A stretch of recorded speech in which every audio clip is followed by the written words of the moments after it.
that was some coaching I got when I was younger. Um, if you think about like a parallax, right? System, story, thinking, doing. The bigger your box, the better set up for long-term success you are. The smaller your box, the more pigeonholed you're probably going to be. And the more the box is in the middle of those four quadrants, the more broad-based your thinking is going to be. So if you're in one versus the other, you get pigeonholed. And if you're only doing one thing and even if you're doing it incredibly well, now that we're seeing these skill sets converge and mindsets converge, you don't want to be, in any one box. Right. You want to kind of spread yourself out. So read a lot, get the fundamentals down, like know what good layout kind of looks like, grid structures, typography, what have you. Then venture into some AI tooling to figure out how you can actually. I'm not saying designers need to learn how to code, but you don't have to learn how to code anymore, which is the beauty of it. Right. And so once you start building your own products, then you can start to see. Once you start building products, then you know about applicability, and that's Right. where business savvy, culture, and strategy really come into play. It's like you're not building it because you can; you're building it because you should. It's a specific, segment, a specific niche, and that's when you start to think not as a designer, but as a creator, and that's where I think we're going. Yeah. And it gives you the Creation. power to be independent as well, where you can get Exactly. ready with the end prototype and then actually, show it to somebody as well what That's your right. vision has been. That's So right. great, That's great, right. great. And I think apart from reading, should also listen to podcasts like What Bubbles Up, CX with Chopra. Hey. Exactly. And- Definitely. yeah, Hey, we've been there, done that. We got our scars on our back to yeah. prove it. So, expertise still matters in this, even in the self-starter age. I think it was Jeff Bezos who said, stop focusing on what you think is going to change and focus on the things you know are going to stay the same. And in the digital realm, no one's going to ever ask for a more expensive product. No one's going to ask for slower shipping times. No one's going to ask for the inability to talk to a human, eventually. I mean, you may want it at first, but sometimes it just gets to a point where only a human can make the change. Focus on that stuff. Focus on who you are, what you stand for, how you're different in the market. Different is good. It's not bad or worse. It's different.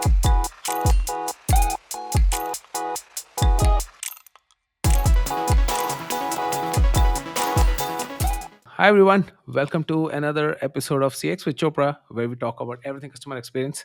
And today on the show, I'm joined with Mr. Phillip Golub, who has been at the forefront of experience transformation with a background rooted in design and a mindset grounded in system thinking. So Phillip brings a very unique ability to create experiences that don't just function or are utilitarian, but they also transform. Super excited to have this conversation. He currently leads experience design at Wong Doody, which is a globally recognized creative consultancy known for building immersive, human centered ecosystems that scale. He's played that role earlier at Symphony Talent, at Publicis Sapient. And another interesting fact about Philip is that he also co hosts a podcast, What Bubbles Up, alongside Barry Fisk. And That's right. and I just want to share with you that that was one of the sources of inspiration for me to start my podcast as well. So it's a very interesting, full circle for me to do this, get the opportunity to do this podcast with you. So thank you so much for joining. Oh, thank you for having me, Arjun. I've been watching your stuff too. We inspire one another, it seems, and it gives me great pride. And nachas is the word I used, which is a Yiddish word for pride. To know that what Barry and I do has had some impact on you and others in our space, and I'm very happy to be here and talk about a topic that I hold near and dear, and I've been pursuing it in some form or fashion over almost 3 decades. It's evolved, Yeah. but it's still rooted in the fundamentals. Well, let me start by asking a question which you typically ask. Hmm. So, if CX was a beer, what would it taste like? Would it be light and crisp or full bodied and complex? Oh my God, what an awesome question. One, just in the spirit of stealing from from those we admire. That is definitely steel worthy. We might ask ourselves that on the next recording of What Bubbles Up. If CX were a beer, it would actually be a saison or a farmhouse ale. So if you have those, you'll notice that that has a little bit of sweetness to it, has a lot of weedy sort of undertones. They come from various places, like a Belgian triple will be similar to a farmhouse ale here in the States, and it's not for everyone. It is an acquired taste, and it takes a while. You have to take a lot of different sips from a lot of different places to know what you like and what you don't. But it is very complex, and I would also say not for the faint of heart, because they tend to have a pretty high alcohol by volume percentage as well. So you know, and also, unlike wine, it doesn't age all that well. So you have to get it while it's fresh and cold, Right. just like anything worth enjoying immediately. I think a perfect description. Okay, I think that's the most unique description of CX probably anybody would have given. You got to try a lot of beer to know which flavor profile you're looking for. Yeah. But I think I'll have Good to ask question. now Chat GPT about where to find such beer.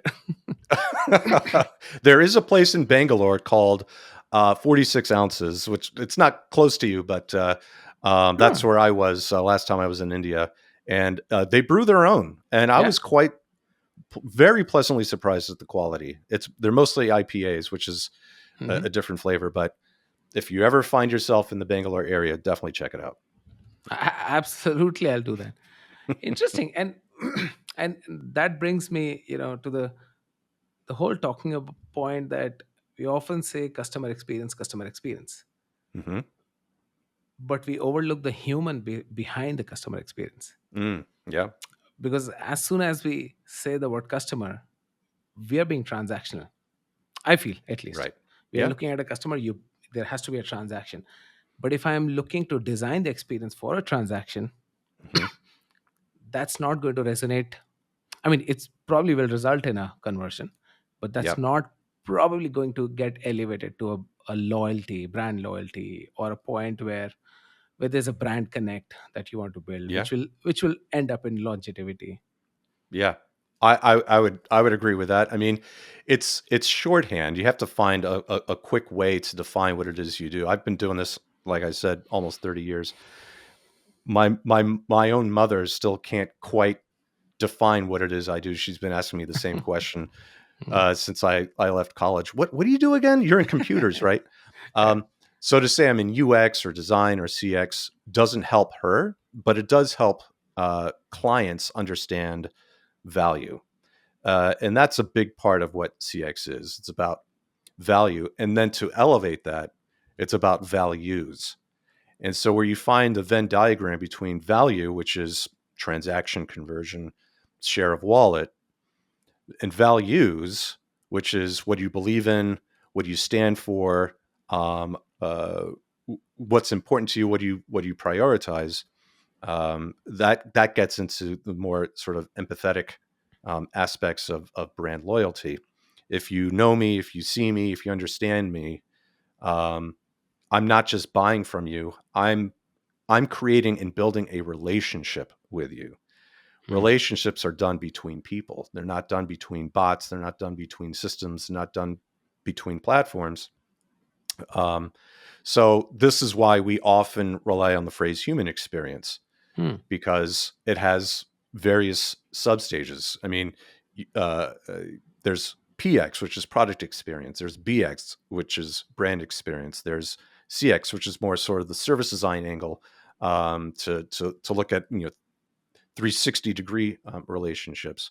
Um, but all those things are pursuits to create, build, and expand relationships between people, between entities, right? So you could say CX is really constituent experience, because there's a relationship between the brand and the person buying from that brand. There's a relationship between the employees that work at that brand to help service and provision the experience that they're providing to consumers and customers. And then there's the relationship of, you and I talking about, great beer around the world, and which breweries in places of the world that I don't get to visit very often kind of happens. And that's why I think what we do, what the CX practice is all about, is building relationships between entities. And you don't do that just by getting me to buy more stuff. That's Hmm. in many ways a one-way street. It's to keep on coming back for more because you understand me in a way that others don't. I've been using this aphorism, speaking of stealing, I definitely stole it from somebody else, that brand is a promise, experience is proof. So Hmm. essentially, if brand means something, there's a value proposition, there's a set of values that we espouse.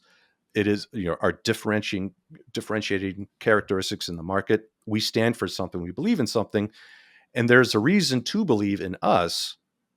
Then the experience that we provide you is the proof of the extent to which we actually deliver on that promise. And so if we're providing a horrible experience, if the CX is poor, then you're not living up to the values. There's no value exchange there. That means time I spend with you is not time well spent.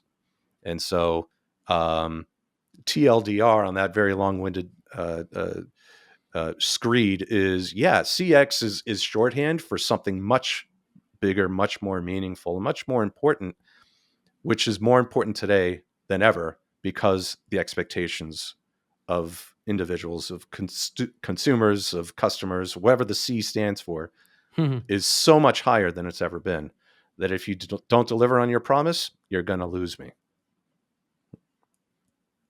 But then, is it also that now, I mean, for example, last 2 decades, everybody has been talking about digital transformation. Mm-hmm. Now people are talking about CX transformation, Yeah.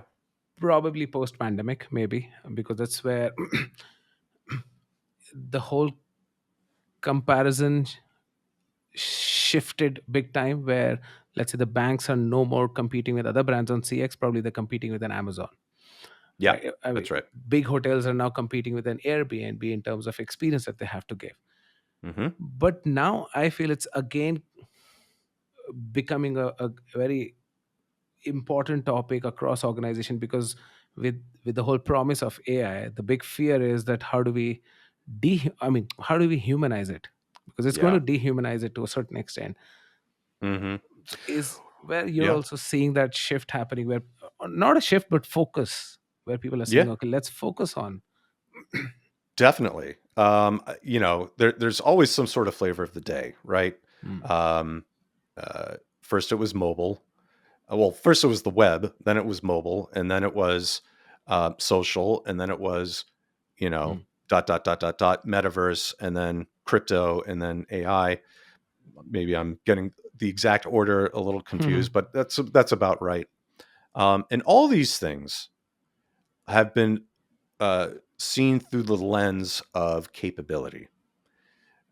So, we recently did a panel at South by Southwest where we talked about the difference between enablement and empathy. It's really, are you enabling me to do something that I wasn't able to do before? And what tools, services, technologies, et cetera, are you deploying and employing to make my life easier, make things more efficient, help me accomplish my goals faster and faster? All these things are enablers, but unless you understand what problem you're solving and what pain points you're addressing, it's capability for capability's sake. The biggest mm, difference between having a CX conversation, a CX transformation conversation, is the difference between capability and culture, right? It's this age-old notion of can versus should. Are you able to do it? Is this a capability that you provide? um, or are you still getting back down to the human problem? And are there just more different, faster, efficient ways of solving for it? So if you don't ask the right why, you're going to mm, get the wrong what, mm, and definitely the wrong how. That's kind of how I see it. Now, CX transformation for me, it is not just hyper focused on the technology flavor of the day. It's a level of understanding. And just because you can do something doesn't mean you should. And we talk a lot about that quote from Jurassic Park, where Jeff Goldblum excoriates Richard Attenborough's character, and he says, "Your scientists spent so much time thinking about whether or not they could do something, never stopped to think about whether they should." And that's where we find ourselves today, right? The promise of AI, as big and broad and inspirational as it may seem, is in and of itself not the strategy. It is supposed to be the enabler of the strategy, and the strategy still needs to be rooted in what human and business problems do I need to solve for, and what's the fastest way to get there. And I Hmm. think it's just a calibration and focus issue. We're so enamored with what we can do, we're still grappling with what we should do, and by extension, what we need to do, which is build and solidify relationships. At the end of the day, it still comes back to that. But when we talk about relationships, I often talk about building that connect, understanding the whole, or bringing out that whole emotion.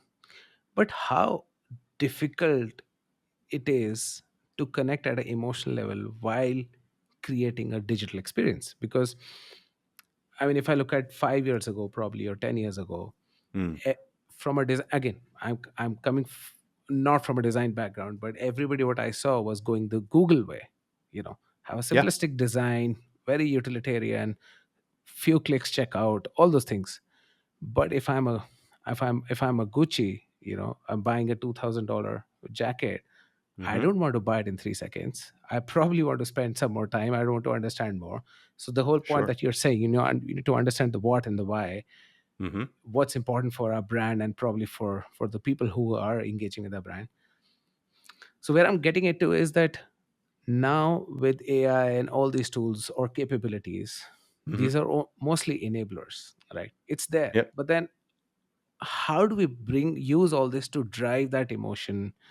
Because it still feels very, I mean, to me at least, very philosophical, right? It's great to Yeah. have that connect, but then that emotional cord probably will get stuck, something which we may not, I mean, I would not have thought. Probably it's a subconscious level that I get connected to few brands. Maybe I connect at my values, I'd connect, or so many different things that I could Yeah. feel about.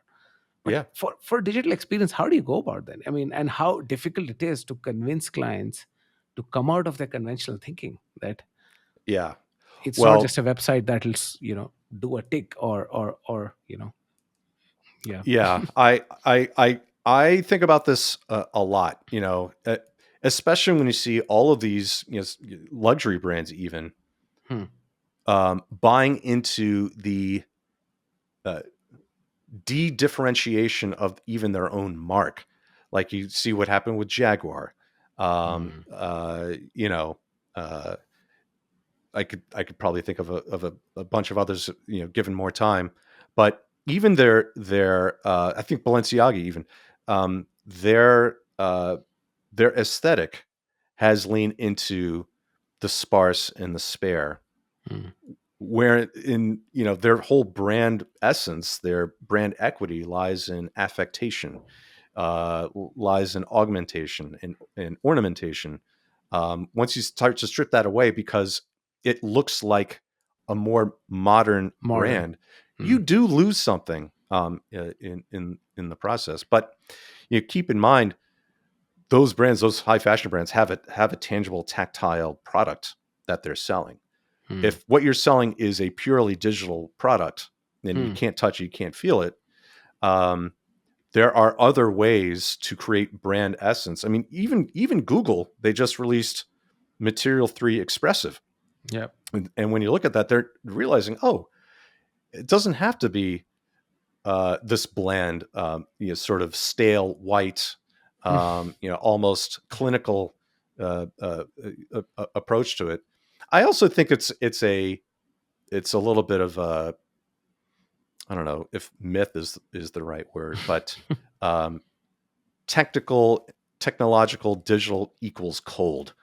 We're still designing for people at the end of the day, and I think when you get into the world of like design systems, uh, ways to control and preserve the intention of the UI, it tends to get more and more and more stripped down. There's also this notion of what I like to equate to the equivalent of men going to a formal event. When they look like everybody else, they know they got it right. Right. Okay. Yeah. If I'm dressed the same as you, I'm like, cool. He's wearing a black tie. I'm wearing a black tie. I got it Yeah. right. And so we're now starting to find new ways to differentiate in the digital space through anything from micro interactions and animations to little bubblings of life like expressive. But it gets down to what do you stand for, and then how do you convey it through purely digital means when there's nothing I can hold, touch, feel, taste, or smell at the end of the day. Hmm. It's a tough thing. It's a really tough thing. But again, it comes down to what do you intend to say, and how's the best way to convey it? And that's not just through the UI; it's also through the level of service you provide. Even post-pandemic era, this, it's this. I think it was Jeff Bezos who said, "Stop focusing on what you think is going to change and focus on the things you know are going to stay the same." And in the digital realm, no one's going to ever ask for a more expensive product. No one's Right. going to ask for slower shipping times. No one's going to ask for the inability to talk to a human, eventually. I mean, you Yeah. may want it at first, but sometimes it just gets to a point where Hmm. only a human can make the change. Focus on that stuff. Focus on who you are, what you stand for, how you're different in the market. Different is good. It's not bad or worse. It's different. We used to say that a lot at Sapient, Hmm. frankly, is where, being different is good. And I hope that brands realize that parity is not the goal. Differentiation is. And if Right. you have a firm sense of brand, people will come to you. The right people will come to you. You can't be all things to everybody. But when, let's say, you're working for a brand where they already have a product, but what and the product experience, it's all there. But when we're designing for digital, so how do we build in that perceived quality of an experience? Mm, like like CX, I read somewhere, is nothing but an art of managing perception. And another mm, interesting thing, which uh, Pops also said in my previous podcast, was that you don't really get cured by the medicine that the doctor gives you, but with the mm. confidence with which he gives you. Ooh, okay. So it's again the Yeah, perceived quality of the experience, right. and the whole digital with the whole immersive now coming into play. So Hmm. how does that come into play? Yeah, yeah. Well, let me give you a for instance. I have to take it from my personal life. So my wife is a mental health therapist, and she just toward the end of last year opened up her own private practice. And the best way to do it was by using a SaaS cloud product for electronic health records, for billing, for payment, for booking, what have you. It did what it said it would do. By and large, she can schedule clients, she can, you know, uh, process payments, handle billing, uh, has some chat functions, back and forth. And then one of her clients had an issue with bill payment vis-a-vis her health their health insurance provider, and it was not something that the platform allowed to be solved, through digital means. And so she submitted essentially a help desk request, and all she was met with was an AI bot. Oh, And yeah, you can see where this is going. yeah. And it didn't solve her problems, or her client's problems, I should say. And then um, she said, some sort of service escalation that eventually got to a person with no notice of whether it was sent, whether it was received, who received it, whether it was being worked on. And lo and behold, and so that claim was submitted in February. She got the email yesterday. Um, Wow. so, Okay. so, so this, so this comes from, I think for me, CX as a practice goes hand in glove with the practice of service design. So they did the product design part well. They communicated the value, they humanized the experience to a point like we're going to get your practice set up, but the service that they provide fell short. And so again, it comes back to brands of promise, experience is proof. The experience at the surface level. Okay, so here's UX and here's CX, which I come from a music background, and so when you're mixing music, right, you want to literally wrap the bass guitar Yeah. around the kick drum. That's how a Right. producer would, and so CX wraps around PX or UX, however you want to define it. So the PX was great. The CX was bad.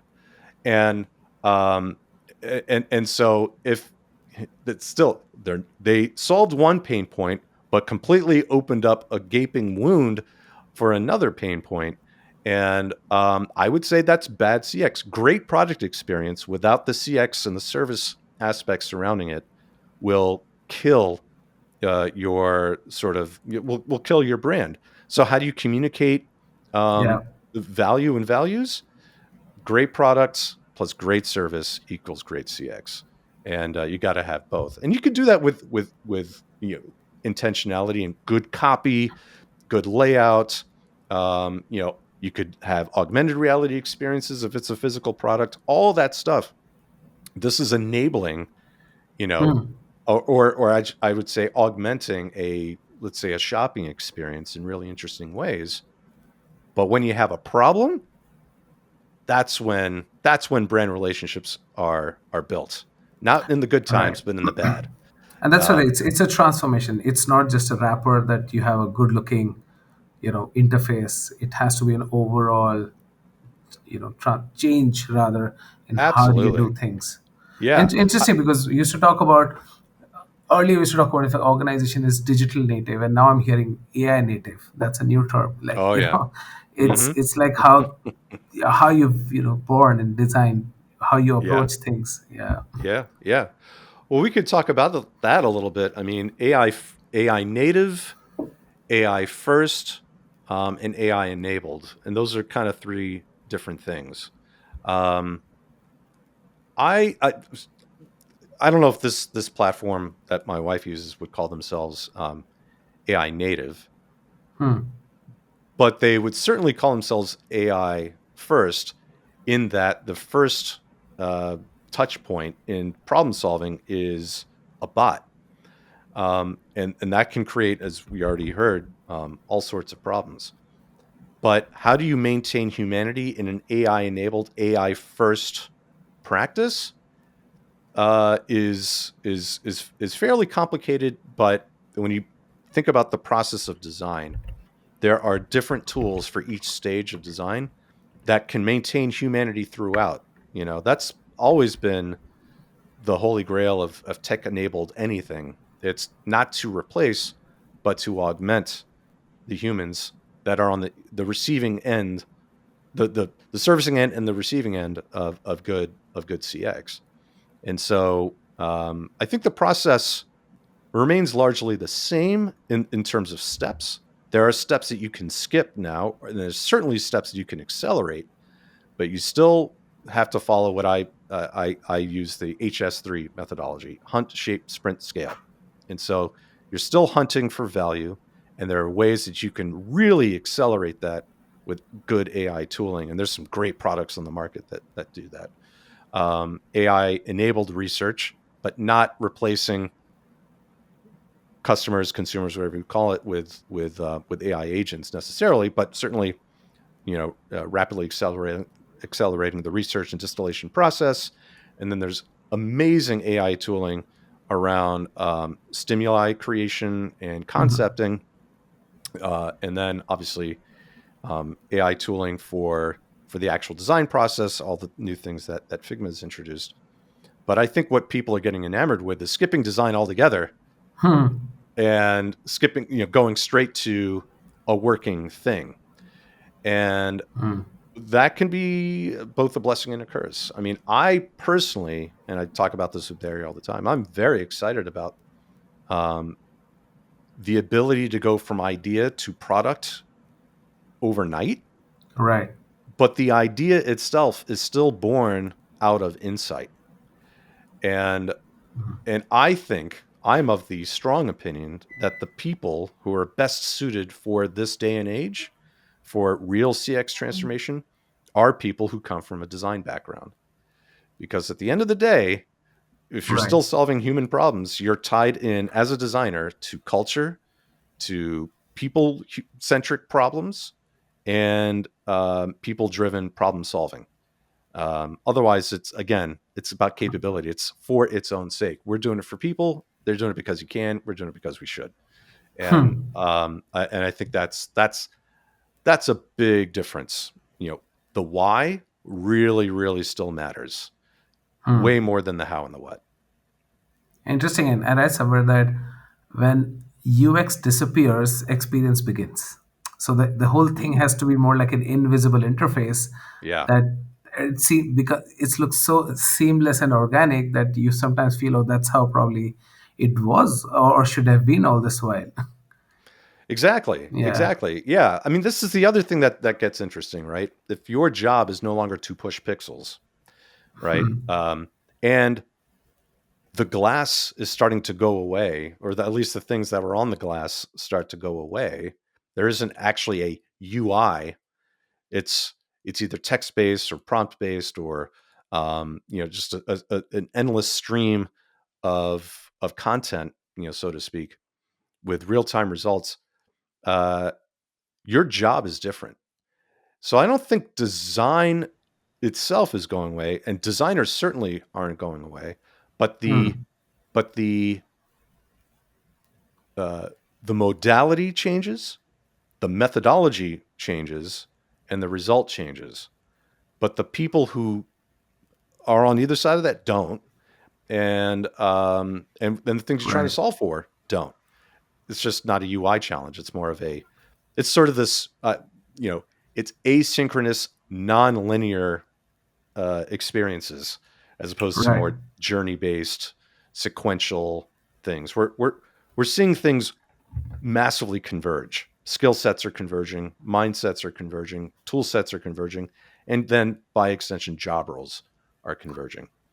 So it And is changing how conventionally experiences are designed, right? I mean, yeah, typically you look at personas, you'll design user journeys, all of that, but the yep. whole journeys are getting, I mean, completely changed. I I, mean, I it's more like you get it's more about the intent, and the whole journey should then go from that intent. yeah, yeah. Well, What do you? that's the argument I made to Frank, my even my own leadership. Like, we should stop thinking about the artifacts that we create. We should stop thinking about very traditional sort of Yeah. UX deliverables. Like, there are no journeys anymore. Right. It's an infinite number of journeys with an infinite number of personas and an infinite number of segments. We're down. We really are very rapidly getting to the point of segment of one. And if you have a segment of one with an infinite number of possibilities, there is no human on Earth who can Hmm. live long enough to paint the picture of every persona and every journey imaginable. It's by definition infinite. It's what you need in that moment. And so we have to think differently. We have to work differently. Um, but but with the same spirit and the same intent, you know. Yeah. I'm not gold against how many personas I can do. I'm really gold against how many you know how much value I can create and unlock, and how many outcomes I can provably provide for a company. Um, So so finally, are we going to see an end of personas? I think so. I'm not a big fan of personas because typically when I start to read the details about that persona, what that user does, I was like, probably there are 10 people out there who do all these things. Yes, yes. I've And been I've been down on personas for almost a decade now. It's a very antiquated artifact, done for a purpose at a time when we were still trying to defend our existence. yeah, Um, we're still trying to defend our existence, but in a different way. yeah. So yeah, I think personas die, and I think journeys die. Yeah, in this new world. And another interesting thing I was reading that with this whole AI into experience design, now customers or users are co-creating the experience with you. It's no Mm, more one way that I've designed experience, and you're at the receiving end. The user is also co-creating. I mean, for example, if I have shared an intent, I want to do this, the whole experience yes, should food is going to change, be designed like that. So now I also have that responsibility of what experience I'm going to get. It's that's right. not just, yeah. So that's very exciting, to be honest. It is exciting, and I'm going to echo Donald Chestnut, who you had on your podcast as well. In that respect, I mean, it used to be, who owns CX, right? That was the Right. question I think you asked him, and his response I completely agree with, um, which is, well, ideally everyone does Everyone. Yeah. within an organization. Now it's co-owned, very much so. There was a sort of seminal moment, um, where we had to sort of redefine or even retitle, um, uh, the even the title creative director, and it was because in the old agency world, uh, creative director is almost seen as deity. They are the arbiters of taste. They call the shots. There Right. is none higher. And then when you started to realize, you know what, the only people who can tell you whether or not you got it right is not your stakeholders, not your boss, and certainly not the creative director. It's your users. Users. Yeah. And now that we're not just giving them something, they're co-creating the experience that they want to have. Um, even more so. Even more so. The CX is owned by the C. The X is owned by the Right. C. Yeah. Uh, Certainly, all we're there to do is process and learn and provide, and that's really the job. Um, and in that sense, you call it professional services. What if you're coming from an agency background or consulting background? I guess it's really it, the emphasis is on service. Um, we are providing the mechanisms, providing the playground, providing the environment for Hmm. consumers, for customers to tell us what they need, Hmm. um, and and simply respond in kind. That's the give and take, and the more responsive organizations are going to win. And I think that's CX in the world of AI. Responsiveness to service is what will win in the age of AI. I think it brings back again to the first topic that we discussed about building that brand connect values. Because, I mean, 5 years down the line, it'll everybody would be doing this. So where does the point of differentiation come? If Hmm. if it's all going to be intent based, what customer wants, designing, on the go, the whole experience, That's right. everybody is doing it. Then how do I know if it's brand A, brand B, brand C? It's Yeah. immaterial. So it again will boil down to which brand I resonate with, which brand understands me. It's not just about a product or a transaction, but it's more about, and the same I think has been with last few years in terms of we're talking about customer data platforms, all those things, first party data, getting data from customers. That's right. But nobody asked the question, or nobody asked the question in the beginning, why should somebody give you the question? What's the value exchange? What are you telling the customer upfront that by taking this data, we're going to give you ABC extra, you know, Yeah. value in return?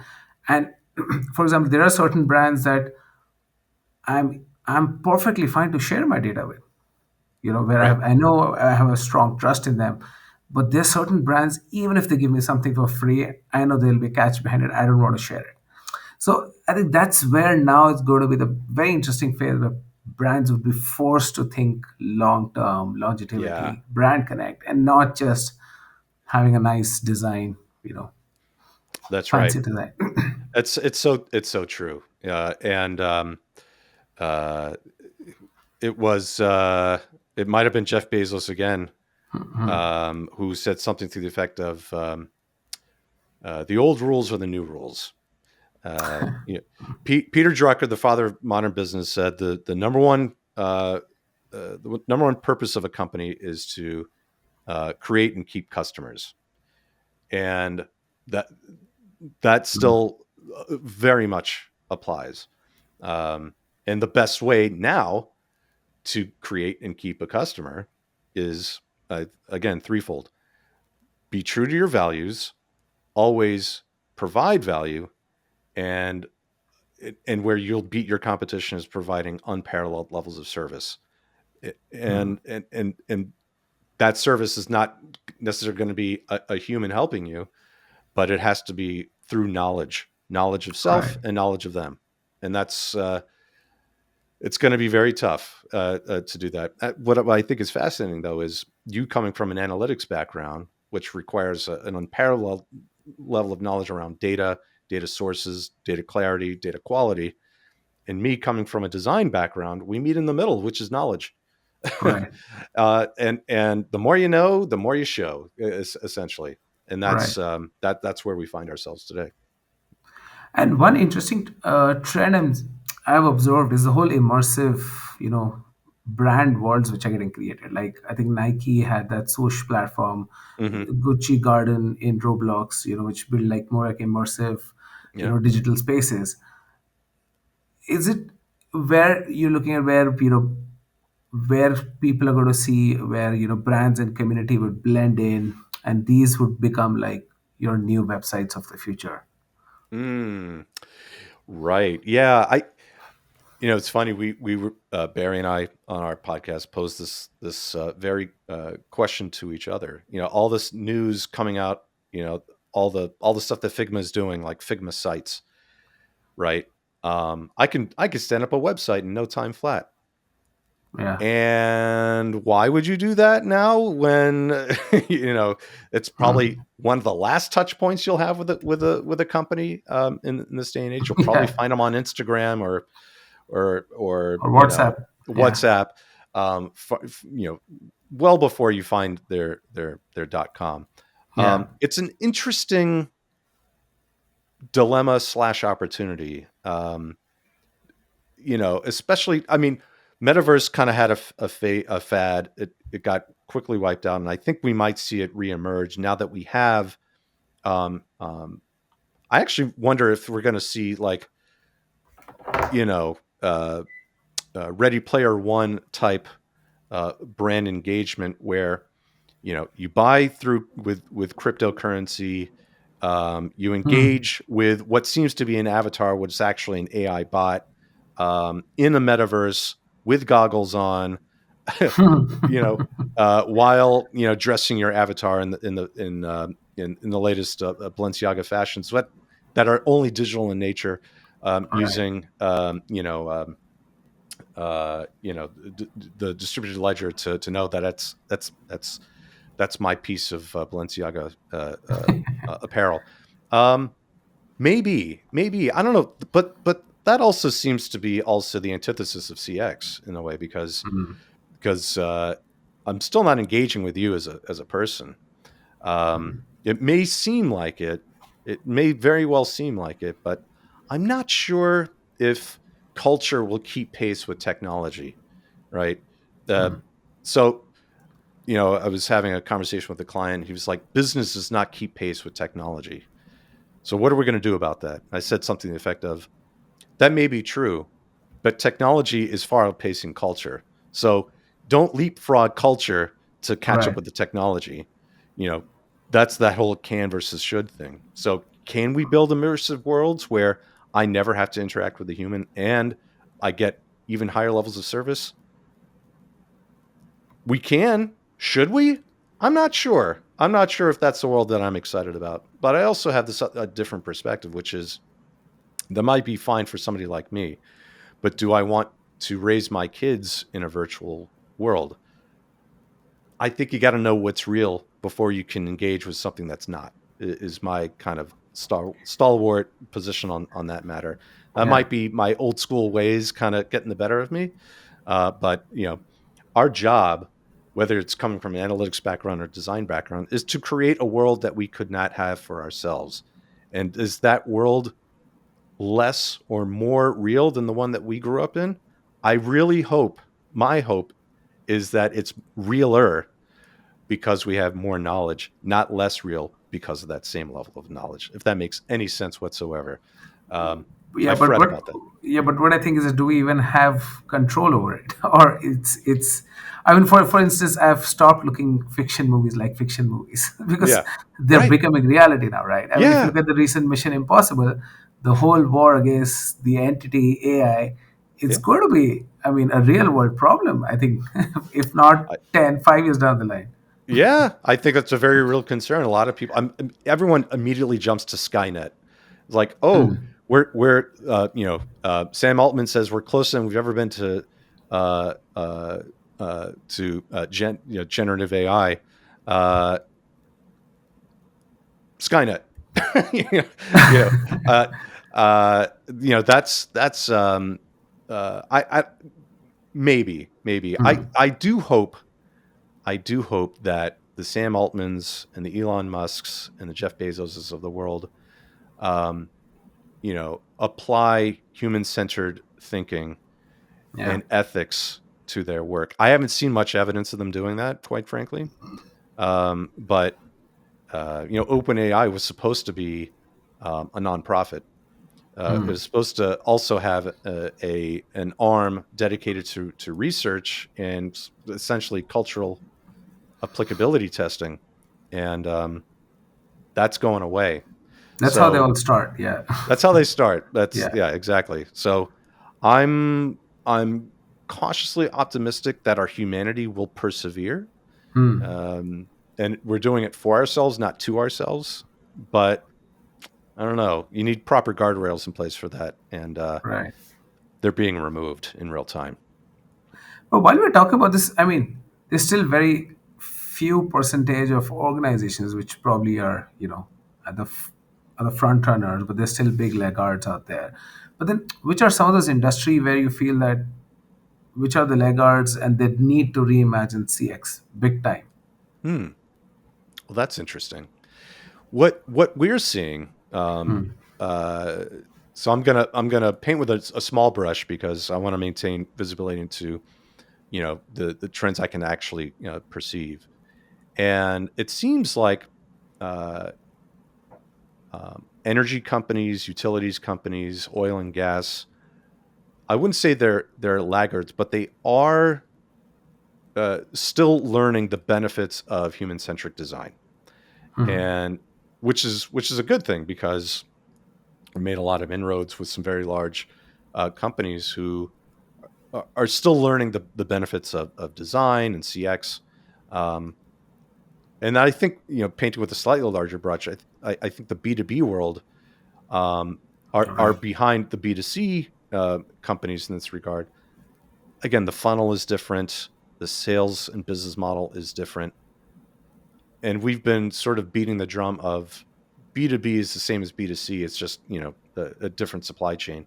Um, I think when you apply the term liquid expectations, which is I'm shopping at Amazon, I should be able to order oil the same way. Hmm. Uh, um, there, that evolution is still ongoing. So we're seeing some positive traction in, you know, where I'm, a way to visualize all of my oil wells so that if one goes down, I can Hmm. quickly identify a problem is way better done in some sort of, you know, digitally transformed experience than an Excel spreadsheet, for example. So, where you see laggards, I see opportunity for growth. Um, where you're seeing the envelope being pushed the most, I think, is probably in the communication space, certainly in the retail space, and funny enough, in the education space. That's Um, true. Yeah. so my hope is that if they test the waters because they're on the sort of the forefront of experimentation, and hopefully their learnings they can pass on to the laggards, and we can sort of almost like an Apple strategy. Yeah, Google might have been first, but Apple Right. is seeing it in market and can learn from Samsung's mistakes, for example. Hmm. Um, that's the hope. That's Hmm. the hope. Um, what may end up happening is trying the same experiment over and over until you just accept sort of, um, I don't know, specific points of failure as just comes with the territory. But Hmm. on the same token, I think AI enablement will serve those B2B companies exceptionally well, Hmm. especially when it's very much about intelligence, not just about their customers, because their customers are other businesses. It's really about intelligence around things like the supply chain. Those macroeconomic conditions have very real material impacts on pricing, and Right. so being able to forecast that would have immense benefits in those industries. So I'm hoping that in some Hmm. respects they kind of do skip ahead in the line to take advantage of some of the technology to service again to service their clientele, which are other companies, better, more smartly, more intelligently. Um, but I have no reason to build a mobile app for a big oil company. What Hmm. I do need is a supply chain intelligence platform, and that might be a very rich area for experimentation. Interesting. When I Yeah. was thinking about this, one industry which came to my mind, which where probably people have very high expectation, but they're still catching up, is I feel is healthcare to a certain extent, because Yes. still I feel the whole experiences are still pretty much disjointed. Very I much think so. I think our companies are trying to solve a micro transactional level experience, but not looking at the whole end to end. It's I'm still almost I'm almost embarrassed to not have thought of that very example, because it's the one I usually bring up. okay. As the one that needs it the most. And Hmm. and I would say here in the states is would be a perfect proving ground for it, and probably the place where experimentation will die the fastest. And I say that because, not because of the U.S. as a market, but because of our healthcare laws, the model itself.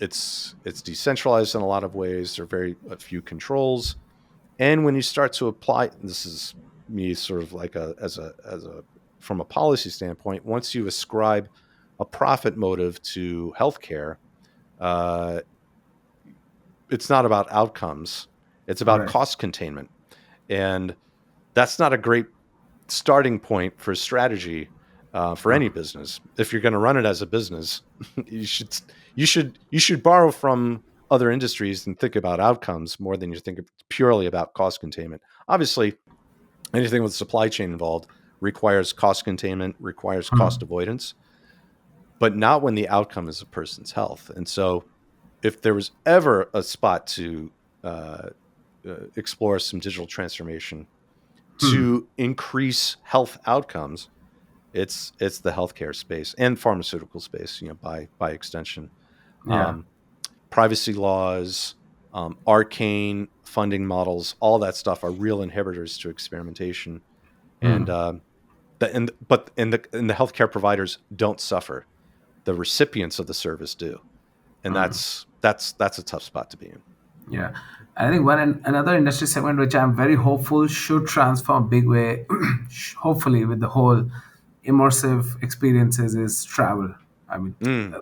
that I think should, uh, yeah, something which should be I very I would agree with that. It's hopeful. funny. Earlier you had mentioned that um, that people are chasing Airbnb Yeah. from an experiential standpoint. I agree with that wholeheartedly. There are large travel and hospitality brands that are not just exploring business models that are similar to Airbnb, but using prompt-based Hmm. uh, interaction models for planning destinations. It's not, when Right. you're planning travel, it's usually, I want to go to New York. I'm going to go there from June 15th to June 20th. Hmm. I'm going to be staying near here, blah, blah, blah, blah, blah. And then if you flip that script and just say, I want to get away this weekend to a warm spot Yeah. on a beach, um, that's a way more natural search. And I think the use of generative AI in particular in the travel and hospitality space or you play that out. I'm looking for a dinner spot for me and my wife for our 20th anniversary. What do you got? Yeah. Boom. And it's a that's a in a lot of ways non-linear kind of Hmm. thinking to produce a very tangible result. And uh, to experience those things before going in a metaverse like application, to know where you might want to go before going and Yeah. plopping down $5,000 or whatever on a destination to a place that you end up hating. That would be cool. I would definitely engage in that way. Apple Vision Yeah. Pro or something like that. And the reason I said why I'm very hopeful about travel as an industry is because you do any AI course out there, the common example that they'll talk about is travel. Yeah. So imagine if you're booking and this is the intent, this is how any AI agent Yeah. will break it down, and I Yep. hope this gets implemented first, and then Oh yeah. yeah, Well, I mean, as much as I would like to search that way, I would like for an AI agent to do the searching for me, or not even search. I mean, it's not really conducting a search. It's like, you look yeah, tired. You might want to get away. yeah, Maybe Jamaica. yeah. That, and it's like, want me to book it for you? Yes. And then it's done. That is a world I wouldn't mind living in, or my kids for that matter. Well, interesting. I was having this conversation with one of my previous guests where we talked about that how AI is going to know you so well, right, Hmm. about what you want and everything. To a certain extent, it'll give you that convenience, but it'll also take over what decisions that you would be taking. So, if let's say, hypothetically, if somebody goes through a breakup, in that kind of a situation, the AI is still going to give you the same things which you would want to get away with, but still you Yeah. are stuck in that. I mean, Yeah. you won't be able to change the beer that you're drinking. I mean, it'll still recommend you doing things, which you've been doing, that what it's been learning about you. Yeah, that's true. That's true. Well, again, knowledge is power, especially in an AI slash agentic world. Um, yeah. Although I want an AI bot telling me I look tired? It just might be the way I look now that I'm older. So is it going to recognize? Oh, Phil's now actually 5 years older than he was before. Yeah. I think he just looks old. I don't think he's tired. He's just old. We'll see. We'll see how good these things get. Yeah. And last question, which I normally ask all my guests Hmm. for people who are getting into this field of experience design now. Yeah. I mean, what are the skills that they should be looking at? Because it can easily get overwhelming for them. I mean, Yeah. even looking at my Instagram feed, things everybody is doing, tech out there. How does somebody start? Ooh. I You saved the best for last, didn't you? This is this is sort of the it's a great question. I actually somebody a young gentleman that I met in Austin after my South by panel asked me a fairly similar question. Hmm. The first thing I would do is read. I would read voraciously and gain as much knowledge on the topic without getting hands on just yet. Understand the trends, understand not just what's happening now, but I think people, especially young people, again, painting with a broad brush, uh, need to understand how we got to this point, right? And how the trends led us to the current day. What are the various types of design?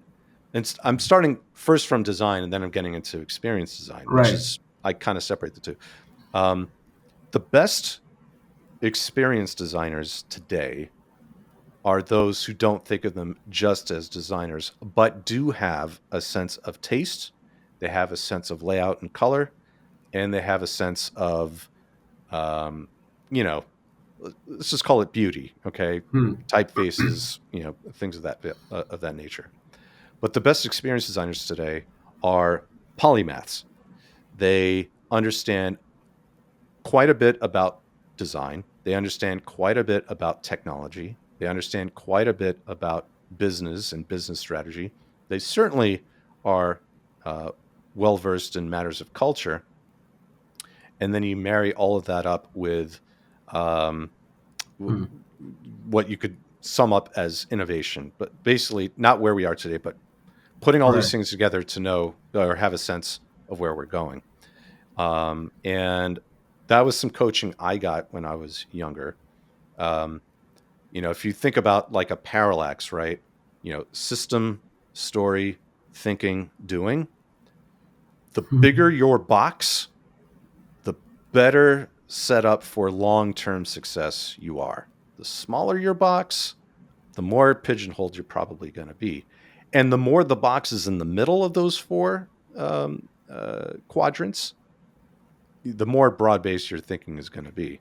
So if you're in one versus the other, you get pigeonholed. And if you're only doing one thing and even if you're doing it incredibly well, now that we're seeing these skill sets converge Hmm. and mindsets converge, you don't want to be, that in any one box. You Right. want to kind of spread yourself out. So read a lot, get the fundamentals down, like know what good layout kind of looks like, grid structures, typography, what have you.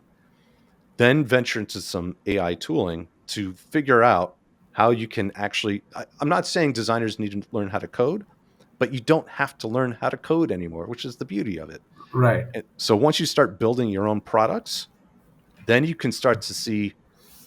Once you start building products, then you know about applicability, and that's Right. where business savvy, culture, and strategy really come into play. It's like you're not building it because you can; you're building it because you should. It's a specific, segment, a specific niche, and that's when you start to think not as a designer, but as a Right. creator, and that's where I think we're Yeah. going. And it gives you the Creation, power to be independent as well, where you can get exactly. ready with the end prototype and then actually, show it to somebody as well what That's your right. vision has been. That's So right. great, That's right. great, great. And I think apart from reading, should also listen to podcasts like What Bubbles Up, CX with Chopra. Hey, exactly. And- Definitely. yeah, Hey, we've been there, done that. We got our scars on our back to yeah, prove it. So, expertise still matters in this, even in the self-starter age. yeah. And especially in this whole artificial intelligence. That's right. That's right. But thank you so much, Phil. It was, it was a great learning experience for me, listening to, very interesting, some of the thought provoking ideas as well, and probably will get me a lot more clarity about the whole thing as well. So thank you so much for being on the show. And yes, and for everyone, please like, subscribe for watching more such episodes. Thank you, Arjun. Really Thank appreciate you. it.